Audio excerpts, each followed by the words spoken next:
നമസ്കാരം. 2 ചോദ്യങ്ങളാണ് ആദ്യം. 1, കവിത എന്ന സാഹിത്യ രൂപത്തെ അപമാനിക്കാൻ പാടുണ്ടോ? 2, മുഖസ്തുതിയെ കവിതയായി പരിഗണിക്കാം. ഉറപ്പായും ഉത്തരങ്ങൾ പലതായിരിക്കും. മുഖ്യമന്ത്രി പിണറായി വിജയനെ കുറിച്ചുള്ള വാഴ്ത്തുപാട്ടാണ് വിഷയം. ഈ മുഖസ്തുതി അത്ര വലിയ കുറ്റമൊന്നുമല്ല. അത് രാജാക്കന്മാരുടെ കാലം തൊട്ടേ ഉള്ളതാണ്. മന്നവേന്ദ്ര വിളങ്ങുന്നു ചന്ദ്രനെ പോലെ നിൻമുഖമെന്ന് കവി പാടിയപ്പോൾ രാജാവിന്റെ മുഖം ചന്ദ്രനെ പോലെയാണെന്ന് പ്രജകൾക്ക് മുഴുവൻ തോന്നിയിരുന്നു.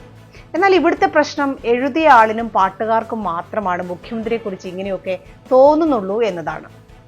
ഈ കിടന്നു മുള്ളുന്ന കുഞ്ഞുങ്ങളൊക്കെ എന്തായിരിക്കും വിചാരിക്കുന്നത്? തങ്ങൾ മൂത്രമൊഴിച്ചത് ടോയ്ലറ്റിലോ ശരിയായ സ്ഥലത്ത് ഒക്കെ ആണെന്നായിരിക്കില്ലേ? യഥാർത്ഥത്തിൽ കുട്ടി മൂത്രമൊഴിച്ചത് കിടക്കയിലാണ് താനും. ഏതാണ്ട് ഇതുപോലെ ഒരു തോന്നലാണ് പൂവത്തൂർ ചിത്രസേൻ എന്ന മഹാകവിക്ക് ഉണ്ടായത്. പിണറായി വിജയൻ ചെമ്പടയ്ക്ക് കാവലാണെന്നത് ഓക്കെ, കൈവിളക്കുമായി ജ്വലിച്ചു നിന്നു എന്നും ജീവനുള്ള നാൾ വരെ നാട്ടുകാർക്കൊക്കെ സുരക്ഷിതത്വം നൽകുന്നു എന്നുമൊക്കെ തോന്നിയത് ഈ മഹാകവിക്ക് മാത്രമാണ്. പ്രജകൾക്ക് ആർക്കും അങ്ങനെയൊന്നും തോന്നിയിട്ടേയില്ല. ദ്വയാർത്ഥ പ്രയോഗത്തിനെതിരെ കേസെടുക്കുന്ന കാലമാണല്ലോ ഇത്. കവി ചിത്രസേനൻ ദ്വയാർത്ഥ പ്രയോഗത്തിലൂടെ മുഖ്യമന്ത്രിയെക്കുറിച്ച് ഇല്ലാത്തത് പറഞ്ഞതിന് കേരള പോലീസ് കേസെടുക്കേണ്ടതല്ലേ? ദ്വയാർത്ഥ പ്രയോഗത്തിന് ബോച്ചയ്ക്കെതിരെ കേസെടുത്ത പോലീസ് ഇയാൾക്കുമെതിരെ കേസെടുക്കണം. കുന്തി ദേവി എന്ന പദം അശ്ലീലമാണെന്ന് തോന്നിയ പോലീസിന് പടയണിക്ക് നടുവിൽ വിളക്കും പിടിച്ചു നിന്ന പിണറായി വിജയൻ എന്ന പദപ്രയോഗവും അശ്ലീലമായി തോന്നേണ്ടതല്ലേ? മറ്റൊരു കാര്യം, മുഖസ്തുതി പാടിയതിന്റെ പേരിൽ വിരമിച്ചുപോയ പൂവത്തൂർ ചിത്രസേൻ എന്ന ഇടതുപക്ഷ കവിയെ വീണ്ടും ആഡംബരത്തിൽ നിയമിച്ച കഥ സർക്കാർ ജീവനക്കാർ വായിച്ചില്ലെങ്കിൽ വായിക്കണം.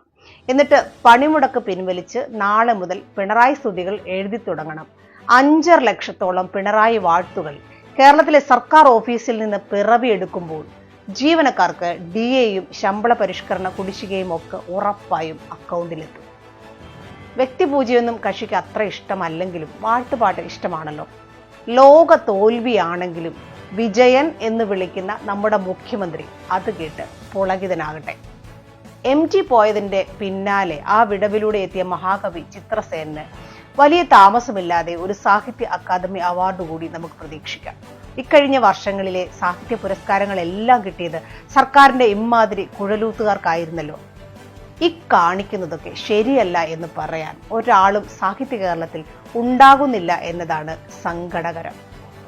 ഇനി ഉമ്മൻചാണ്ടിയെ കുറിച്ച് എങ്ങാനുമാണ് വാഴ്ത്തുപാട്ട് എഴുതിയിരുന്നതെങ്കിലോ? ഇളയതും മൂത്തതുമായ ഇടതുപക്ഷ സർക്കാരിന്റെ കുഴലൂത്തുകാരായ സാഹിത്യകാരന്മാരൊക്കെ വാളും പരിചയമായി ഇറങ്ങിയേനെ. സാഹിത്യം എന്ന് പറയുന്നത് സത്യത്തിന് നിരക്കുന്നതാവണം, സമൂഹത്തെ മുന്നോട്ട് നയിക്കുന്നതാവണം. ഇവിടെ പിണറായി വാഴ്ത്തുപാട്ട് എഴുതിക്കൊണ്ടിരിക്കുന്ന സാഹിത്യകാരന്മാർ സമൂഹത്തെ മുന്നോട്ട് നയിക്കുന്നത് പോയിട്ട് എങ്ങോട്ടേക്കാണ് കൊണ്ടുപോകുന്നതെന്ന് അവർക്ക് പോലും അറിയില്ല.